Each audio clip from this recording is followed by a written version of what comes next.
Il est 23 h, bonsoir à tous et merci de votre attention. Voici les titres à la une de l'actualité ce mercredi. Pour permettre à certaines populations du district d'Abidjan de passer de bonnes fêtes de fin d'année, le ministre-gouverneur Robert Begré-Mombéa, au nom du président de la République Alassane Ouattara, a fait don de 700 kits alimentaires, occasion pour lui de traduire la solidarité du chef de l'État aux couches sociales les plus vulnérables. La première transplantation du foie réalisée en Côte d'Ivoire a connu un franc succès. C'était le 27 décembre dernier à l'Institut de cardiologie du CHU de Treichville. Les équipes ivoiriennes et égyptiennes ont travaillé ensemble pour aboutir à ce résultat. Le Premier ministre Patrick Hachi salue la coopération Sud-Sud. Il les a reçus en audience. Les femmes conductrices professionnelles prises comme exemple en termes de conduite étaient au cours de la 3e édition de la Journée nationale des chauffeurs de Côte d'Ivoire organisée par l'Association pour les devoirs et droits des chauffeurs de Côte d'Ivoire en partenariat avec le Haut Conseil du patronat des transporteurs. Voilà pour l'essentiel. Oui, bonsoir à tous et merci de nous suivre. Si vous ne le saviez pas, la première transplantation du foie réalisée en Côte d'Ivoire a connu un franc succès. C'était le 27 décembre dernier. Nous le disions à l'instant, c'était à l'Institut de cardiologie du Centre hospitalier universitaire CHU de Treichville. Résultat à mettre au compte de l'expertise ivoirienne et égyptienne. Avec à leur tête le ministre de la Santé de Côte d'Ivoire, les spécialistes égyptiens sont allés porter la bonne nouvelle au Premier ministre Patrick Hachi qui leur a accordé une audience. Sidonie Davila. La Côte d'Ivoire vient de réussir sa première transplantation hépatique ou greffe du foie. Le professeur Eli Kelly est l'un des acteurs clés de ce succès. Je suis sur ce projet depuis plus de 30 ans et aujourd'hui c'est l'aboutissement donc de beaucoup d'efforts. En instituant ce programme à Abidjan, nous allons donc permettre à nos concitoyens d'avoir accès. Notre souci, c'est de pouvoir réaliser avec aisance et sans complication. La transplantation hépatique est la solution de la dernière chance en cas de maladie grave du foie. Une opération très délicate réalisée conjointement par des spécialistes ivoiriens et égyptiens. Les deux délégations à la primature ont rendu compte au Premier ministre de leur exploit. Le message clair, c'est que la Côte d'Ivoire, pour faire greffe hépatique maintenant, elle peut être un centre de greffe hépatique, de chirurgie hépatique et pancréatique avancée. Et j'espère qu'on va continuer la collaboration. Selon les experts, depuis 2017, 31 personnes sont en attente d'une transplantation du foie. Un chiffre qui a certainement évolué à nos jours. La première initiative a été réalisée avec une femme âgée de 60 ans le lundi dernier. Une performance qui réjouit la tutelle. Le professeur Kelly et ses collaborateurs du CHU du Treichville ont pu donc faire une formation avec l'appui de l'OMS en Égypte, qui a une longue expérience donc, de transplantation donc, de foie. Et après, donc, nous avons invité l'équipe égyptienne à venir sur notre sol pour évaluer donc, le plateau technique. Donc, nous avons retenu l'Institut de cardiologie d'Abidjan comme un centre capable donc, de faire ce type d'opération. Pour le chef du gouvernement, Patrick Hachi, cet exploit en matière sanitaire est un gage de progrès qu'il salue. L'objectif de la Côte d'Ivoire fixé par son Excellence Monsieur le Président de la République, c'est de faire de la Côte d'Ivoire un centre d'excellence, de référence et un hub sanitaire. Et ça commence bien sûr par la qualité du plateau technique. Et je pense que le succès que vous venez de réaliser là est un pas de plus vers cet objectif-là. Nous souhaiterons donc vous remercier, encourager nos collaborateurs et nos chirurgiens ivoiriens de continuer, je dirais, dans cette voie-là qui contribue à améliorer quelque chose d'extrêmement important pour le président, qui est la qualité des soins qui sont donnés aux populations ivoiriennes.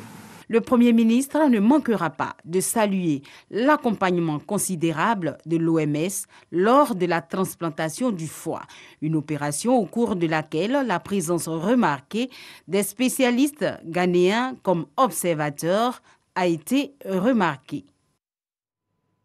Voilà, une union de compétences qui a porté fruit. Et parlons justement d'union, il faut continuer de s'unir face au Covid-19. Les cas de contamination ne cessent de grimper.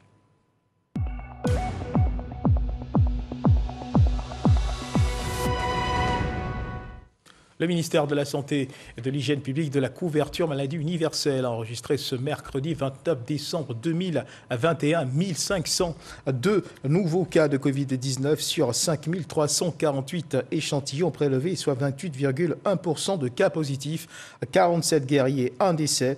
À la date du 29 décembre 2021, la Côte d'Ivoire compte donc 66 568 cas confirmés, dont 61 424 personnes guéries, 708 décès et 4 436 cas actifs. Le ministre de la Santé et de l'Hygiène publique de la couverture maladie universelle invite toutes les personnes de plus de 18 ans à se faire vacciner. Et on le rappelle encore, la vaccination contre la Covid-19 est gratuite et volontaire. Et parlons toujours de la Covid-19, flambée des contaminations enregistrées également du côté de la France. Pour la première fois depuis le début de la pandémie, la France a franchi ce mercredi le seuil des 200 000 contaminations en 24 heures, selon le ministre de la Santé Olivier Véran, qui a évoqué un raz-de-marée causé par les variants Omicron et Delta du Covid-19 à Paris.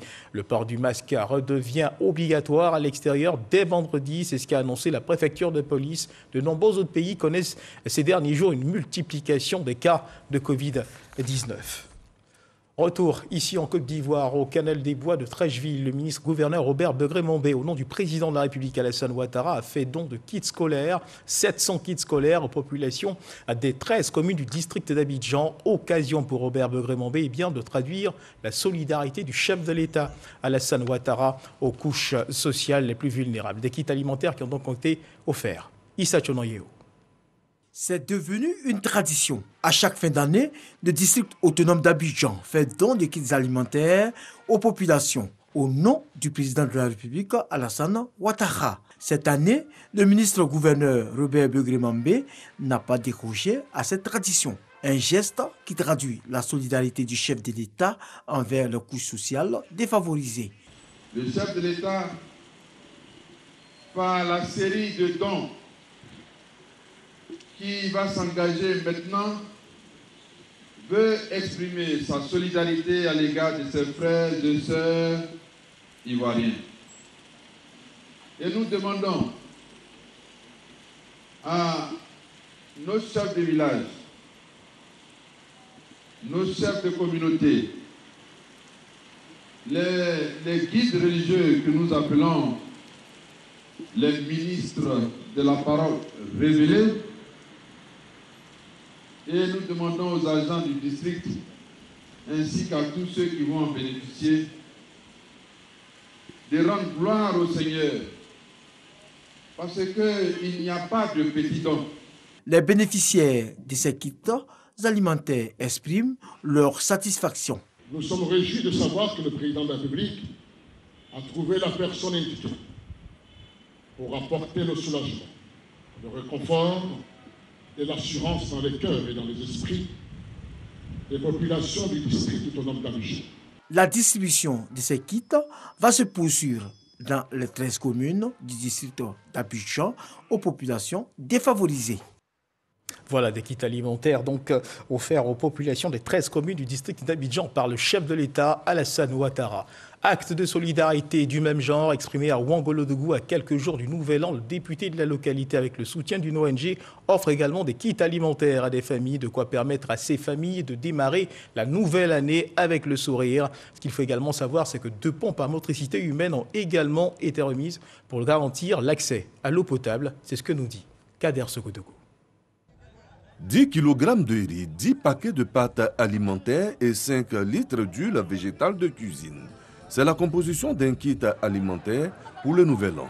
À Ouangolodougou, 700 familles démunies reçoivent chacune un kit. Cette action de générosité et de solidarité est à mettre à l'actif du député de la localité qui, avec le soutien d'une ONG turque, permet à toutes ces familles d'espérer démarrer la nouvelle année dans la joie. Cette année et les 2 dernières ont été très éprouvantes pour nos populations pour cause du Covid-19. Le peuple turc a décidé d'apporter le soutien à nos populations. Je voudrais saluer l'humanisme de l'ONG Aide. Merci pour tout. Allah le Tout-Puissant vous accorde sa grâce, qu'il vous guide vers d'autres partenaires capables d'aider à aider des millions d'autres démunis. Parce que vous avez montré aux yeux du monde comme peut apporter le sourire avec le peu dont nous disposons. Nous sommes à la fin de l'année. Si la population a un don comme ça, tout le monde va fêter très bien. C'est ce que le président Alassane demande, de collaborer avec la population, de travailler avec la population, de chercher à aider la population. Et c'est ce que Traoré Idrissa fait. Une autre bonne nouvelle pour les populations de Ouangolodougou. Dans le village de Zanifol-Vogo et le quartier Koko, le député offre 2 pompes à motricité humaine. L'eau, source de vie, doit être disponible, surtout en cette période de saison sèche. C'est tout le sens du don du député Traoré Idrissa. Conseil, feu d'artifice, la fête du Nouvel An s'annonce belle à Ouangolodougou. Un reportage de Kader Sogodogo. Et pendant la période des fêtes, il faut veiller au ravitaillement des marchés en denrées alimentaires, produits vivriers. Et cette réalité, les femmes réunies en coopérative du côté de Diabo, dans la région de Bouaké, en ont pleine conscience. Elles y travaillent avec 2 fois plus d'ardeur. Reportage de Soro Corona. Usine des femmes de Côte d'Ivoire de Diabo. Usine pour la transformation des produits vivriers en produits semi-finis. Le riz, le manioc, le gombo et autres produits maraîchers sont transformés et mis en boîte. Il n'y a que la transformation qui peut donner une valeur ajoutée à leur production afin d'augmenter leurs revenus. Donc ici, à disposition, le local pour les coopératives, les femmes de venir transformer. Pour ces fêtes de fin d'année, les coopératives membres de cette usine sont en intense activité pour satisfaire la clientèle. Nous nous sommes préparés depuis la saison des pluies, les semences, pour avoir suffisamment de gnagnan, suffisamment de gombo sec pour faire le djunglé, suffisamment de riz, suffisamment de manioc pour faire la tchéké et pour faire le placali. Donc nous sommes prêts et c'est vraiment avec joie que nous accueillons les clients qui viennent de partout. Des grossistes et des restauratrices sont fréquents à l'usine pour s'assurer de rentrer en possession de leurs commandes à temps. Des commandes pour ravitailler les autres marchés du pays et même l'extérieur. Il y a la fête qui est là, il y a beaucoup la clientèle. Et aujourd'hui même, je suis en manque de riz.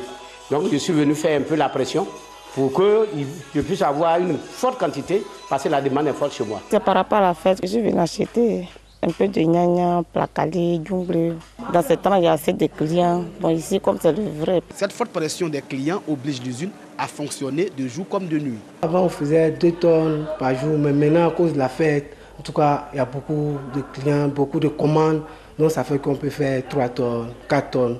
À cause de la fête, on travaille le jour comme la nuit. Actuellement, on a un peu de commandes qu'on doit livrer au plus tard avant les fêtes. À cause des fêtes, on travaille vraiment beaucoup. Les responsables de l'usine donnent l'assurance quant à la disponibilité des productions en grande quantité. Ici, il y a tout et nous avons la qualité. Et ce sont nos mamans, il faut les soutenir. Donc, consommer local, c'est meilleur. Les périodes des fêtes restent des moments où les demandes en produits vivriers sont grandes. L'usine des femmes de Diabo veut se positionner comme le grenier de la région de Bouaké. Parlons à présent de sécurité routière. Les équipes du ministère du Transport se sont rendues à Yamoussoukro au contact des transporteurs afin de les sensibiliser sur la sécurité routière à l'utilisation des de transport. On a d'ailleurs plusieurs accidents depuis l'entame de la période des fêtes de fin d'année. Les données du ministère des Transports font état de 6 308 accidents de la circulation enregistrés sur les routes ivoiriennes depuis le début de l'année 2021. Des accidents qui ont occasionné 956 morts pour 9 466 blessés. À l'origine de ces accidents, les mauvais stationnements, le manque d'extincteurs et de boîtes à pharmacie pour les premiers soins. Ces accidents connaissent une hausse en période de fête. Pour ces fêtes de fin d'année, le ministère des Transports met un accent particulier sur l'utilisation des kits de voyage. Kits de voyage composés du triangle, de l'extincteur et de médicaments. À Yamoussoukro, les agents du ministère des Transports sont dans les rues pour la sensibilisation des usagers. La plupart des accidents qui se produisent sur la route sont dus au mauvais stationnement. Ce mauvais stationnement peut être réduit par l'utilisation des kits de transport. Les camions qui coûtent 100 millions brûlent par manque d'extincteur. Lorsque survient l'accident, si le chauffeur a un petit outil de premier soin, cela pourrait réduire le nombre de décès. Donc, pendant cette campagne-là de fin d'année, nous allons mettre l'accent sur ces 3 éléments. Les responsables des transporteurs soutiennent cette activité qui peut permettre de réduire les accidents de la circulation. Ils s'engagent alors à relayer la sensibilisation dans les gares routières du pays. Nous, on a été sensibilisés. Nous, à nos tours, ça va aller sensibiliser nos chauffeurs. Pour les dire, après les fêtes, il y a une autre vie. Donc, on conduit prudemment, de respecter les feux, les panneaux stop, d'éviter les dépassements dans les virages, de tout faire pour rentrer les passagers en bon port. Ces séances de sensibilisation des transporteurs sur l'utilisation des kits de voyage vont continuer jusqu'au 5 janvier 2022. Les femmes conductrices professionnelles seraient plus prudentes au volant, elles auraient plus de respect pour le code de la route. Ce comportement exemplaire dont elles feraient preuve n'a pas échappé aux organisateurs de la 3e édition de la Journée nationale des chauffeurs de Côte d'Ivoire qui ont décidé d'en faire des exemples, des modèles à suivre pour inspirer certainement leurs collègues de la jante masculine. Une 3e édition de la Journée nationale des chauffeurs de Côte d'Ivoire organisée par l'Association pour les devoirs et droits des chauffeurs de Côte d'Ivoire en partenariat avec le Haut Conseil du patronat des transporteurs. Marion Chouakou, Cheikh Koné. À Djamé Liberté, c'est dans cette commune que Blandine Sadia exerce le métier de conductrice. Elle a longtemps été apprentie Baka sur la ligne à Djamé-Benjerville. Aujourd'hui, Blandine est chef de sa propre société de transport en commun. Étant apprentie, j'avais un petit magasin de réparation de téléphones portables dont je me débrouillais. J'ai économisé l'argent un peu pour pouvoir créer ma propre société. Je suis allée créer ma société au CPC et puis j'ai déposé mon dossier au FDTR et puis par la grâce de Dieu, lors du renouvellement du parc auto organisé par le chef de l'État, son Excellence M. Alassane Dramane Ouattara, j'ai reçu un mini-car de 26 places. Le secteur du transport est réputé être dédié aux hommes, mais Blandine Sadia a su s'insérer dans ce domaine. Pour elle, conduire des pères et mères de famille à leurs différents services demande une grande concentration. Nous sommes au milieu des jeunes qui nous rivalisent beaucoup. Nous sommes des femmes conductrices. Étant au volant, nous sommes beaucoup prudentes et on a la tête posée. On n'utilise pas de l'alcool. Parce qu'en voulant utiliser de l'alcool, c'est comme si tu es en train de te faire du mal. Puisque tu portes au moins la vie de plusieurs personnes. Et toi-même, ta vie même est là. Donc tout ce que j'aimerais conseiller à mes jeunes frères, conducteurs comme conductrices, d'être prudentes et de ne pas consommer de l'alcool. Parce que l'alcool nous mène aujourd'hui dans des accidents graves. La qualité de son service est appréciée de tous. Elle vient sur le terrain, travailler avec nous et elle s'occupe bien de nous. Elle assume tout. En tant qu'une femme, la tâche est très difficile, mais elle arrive quand même à se maintenir et beaucoup je l'admire. Jouant un rôle primordial dans le processus de la sécurité routière, les conductrices ont été célébrées à l'occasion de la 3e journée nationale des chauffeurs de Côte d'Ivoire au siège du Haut Conseil des transporteurs de Côte d'Ivoire. Tout du thème, la conduite professionnelle, quel impact sur la sécurité routière. Nous constatons de plus en plus que la gente féminine s'intéresse beaucoup plus au métier de chauffeur. Et dans le cadre donc, de la professionnalisation de nos secteurs d'activité, nous avons donc, en collaboration avec les organisations professionnelles des conducteurs, essayé de mettre un accent sur la féminisation donc, de ce secteur-là. Elles ont démontré comment elles font pour avoir 0 accident sur la route et cela va être partagé par l'ensemble des professionnels. Il s'agit à partir d'aujourd'hui de mener avec ces dames chauffeurs une grande campagne de sensibilisation pour qu'elles partagent leur expérience, pour que la question du genre partout, mais surtout dans le transport routier, soit respectée. Selon les statistiques officielles, en Côte d'Ivoire, l'imprudence des conducteurs constitue une cause des accidents de la circulation qui occasionne 600 morts et 13 000 blessés par an. Informer et sensibiliser les femmes afin que celles-ci puissent saisir les opportunités favorables à leur autonomisation dans le commerce transfrontalier. C'est le but d'un projet financé par le GIZ en collaboration avec le ministère de la Femme, de la Famille et de l'Enfant. Plusieurs femmes de divers secteurs d'activité ont pris part à la première étape de ce projet qui se décline en une sorte de consultation nationale des femmes pour le commerce de la zone de libre-échange continentale et africaine. Espérance Jacalé, Jean-Jacques Ouéala. Femmes engagées dans les secteurs de l'agro-industrie, l'artisanat, l'import-export et les télécommunications qui ont été sélectionnées pour participer à cette session. Objectif, enregistrer les besoins et défis que rencontrent ces femmes et faire des recommandations pour les perspectives d'avenir. Aujourd'hui, je trouve que le panel est d'une grande qualité, puisque les femmes entrepreneurs ont beaucoup de vigueur et beaucoup d'idées pour améliorer leur business et pour sortir leur épingle du jeu. Jusque-là, je faisais que sur mes propres moyens, avec les petites informations que j'avais. Et aujourd'hui, j'ai les yeux grands ouverts face à toutes les opportunités en réalité qui s'offrent à nous. La zone de libre-échange continentale et africaine, ZLCAF, s'engage à favoriser l'ouverture des marchés dans les secteurs clés afin que la femme africaine occupe une meilleure place dans le commerce transfrontalier. Cette consultation, c'est un premier cadre que nous avons initié en partenariat avec le comité national ZLCAF pour recueillir les points de vue des femmes dans le cadre du commerce et particulièrement par rapport à l'accès au marché de la zone de libre-échange continentale. Cette initiative a eu le soutien du gouvernement car il s'agit de booster les statistiques des femmes entrepreneurs.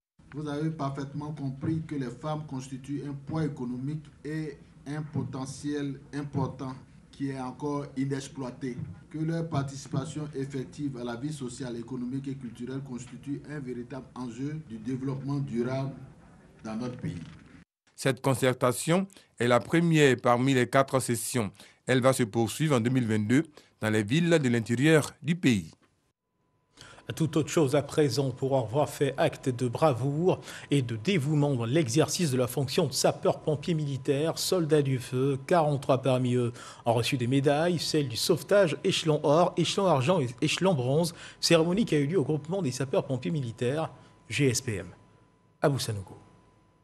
Le groupement des sapeurs-pompiers militaires célèbre l'excellence. 43 soldats du feu et 6 personnalités civiles ont vu leur mérite reconnu pour leur engagement, leur constance, leur dévouement, leur don de soi et leur esprit de sacrifice. Ils ont, par des actions décisives, contribué significativement au rayonnement du groupement des sapeurs-pompiers militaires. Et ils ont donc reçu dans l'ordre la médaille de sauvetage échelon or, la médaille de sauvetage échelon argent et la médaille de sauvetage échelon bronze. Cette décoration marque la reconnaissance de la hiérarchie et donne l'envie aux récipiendaires que nous sommes à fournir dans efforts et à travailler dans l'excellence.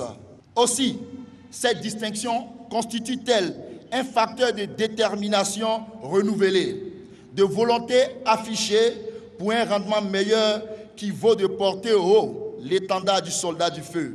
Cette distinction est la reconnaissance du travail abattu et la valeur d'exemple. À tous les décorés de ce jour, je voudrais exprimer tous mes encouragements, leur demander de rester concentrés sur la mission, de persévérer dans l'effort et surtout de maintenir le cap. Tous ceux qui sont au GSPM ont choisi de l'être. À ce niveau, ils doivent pouvoir maintenir la pression qui nous est demandée par les populations que nous servons. Autre temps fort de la cérémonie, le dépôt du gerbet de fleurs au monument aux morts à la mémoire des soldats tombés au feu. Et autre cérémonie de distinction des personnalités militaires, cette fois du côté de la 3e région militaire de Bouaké. Ils sont au total 245 à avoir été distingués. Président de cette cérémonie, le chef d'état-major général adjoint des armées, le général de division Kwame Ndri, a exhorté les récipiendaires à continuer de travailler avec amour et abnégation. C'est ce que nous dit Charles Tatou. Pour la décoration de ces personnels au titre de l'année 2021, la 3e région militaire de Bouaké a enregistré 245 officiers et sous-officiers militaires éligibles pour 3 types de distinctions.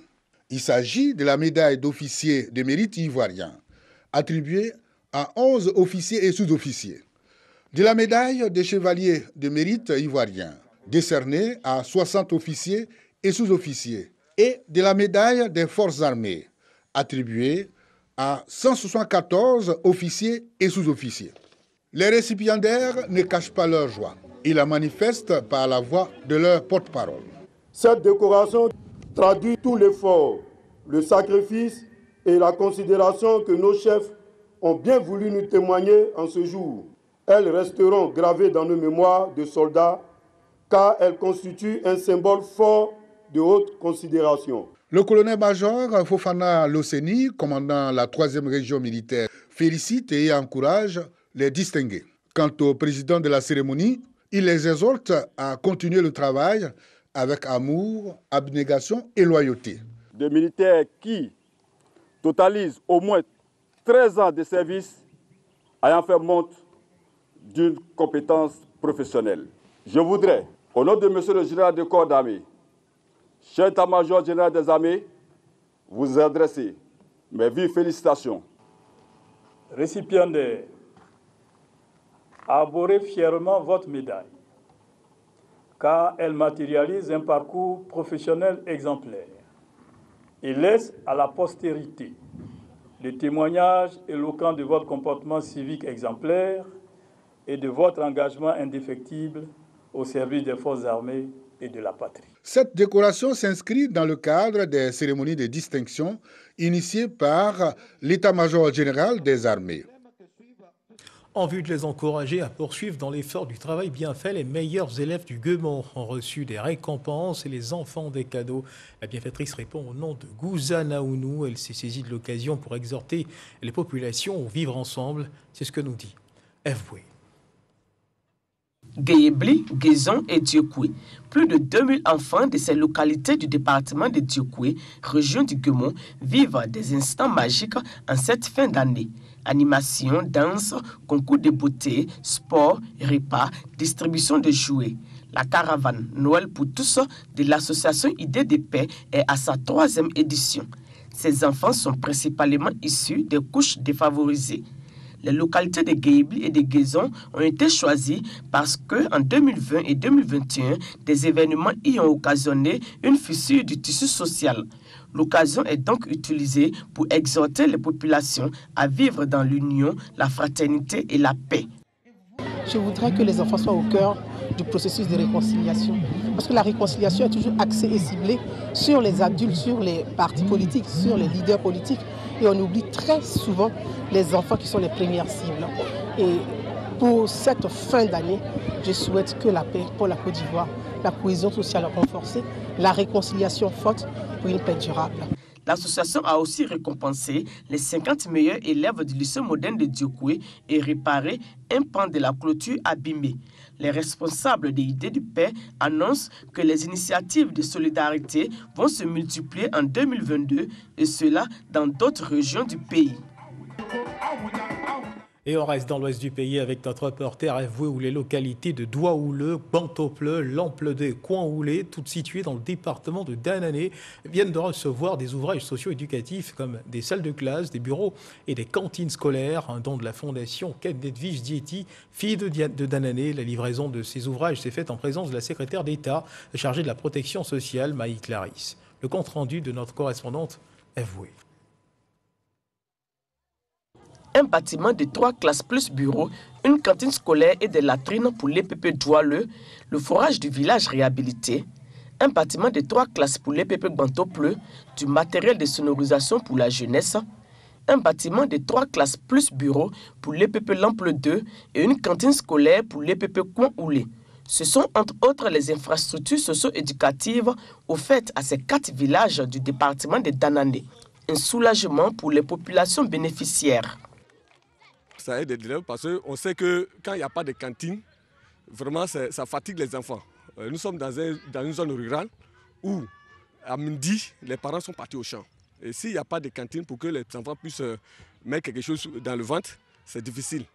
C'est une action solidaire de la fondation Kouma Edwige Dieti, dont la présidente est une fille de Danané. L'amour qu'on a pour notre région nous oblige à nous investir dans les actions de développement. Et je veux contribuer, apporter ma petite touche à l'amélioration du cadre éducatif de nos enfants dans la région du Tonki. C'est ce que je fais. Une initiative soutenue et encouragée par la secrétaire d'État chargée de la protection sociale, marraine des cérémonies d'inauguration. Ce n'est pas donné à tout le monde, quand je dis tout le monde, à tous ceux qui ont des moyens de se mettre au service des autres, de servir les autres. Je suis venu l'accompagner pour que la population sache que ce qu'elle est en train de faire, le gouvernement en prend bonne note. Et l'encourage et demande aux autres de faire comme elle. En marge de ces cérémonies de livraison, la Fondation a aussi récompensé les meilleurs élèves des départements de Danané et Zonhounié. En plus de cela, elle a aussi apporté une assistance financière à 5 groupements de femmes à hauteur de 1 million de francs CFA par association dans le cadre de l'autonomisation de la femme. Et dans l'actualité internationale en Centrafrique, lors de discussions tenues hier mardi entre le président centrafricain Archange Touadéra et une délégation tchadienne conduite par le ministre de la Défense en déplacement à Bangui, le dossier de la fermeture des frontières a été évoqué. C'est une visite qui pourrait débloquer une situation qui dure depuis plus de 7 ans, la fermeture de la frontière entre le Tchad et la Centrafrique, depuis 2014. C'est sur cette information que se referment les pages de cette édition. Merci de nous avoir suivis. Agréable à fin de soirée. Dieu garde la Côte d'Ivoire.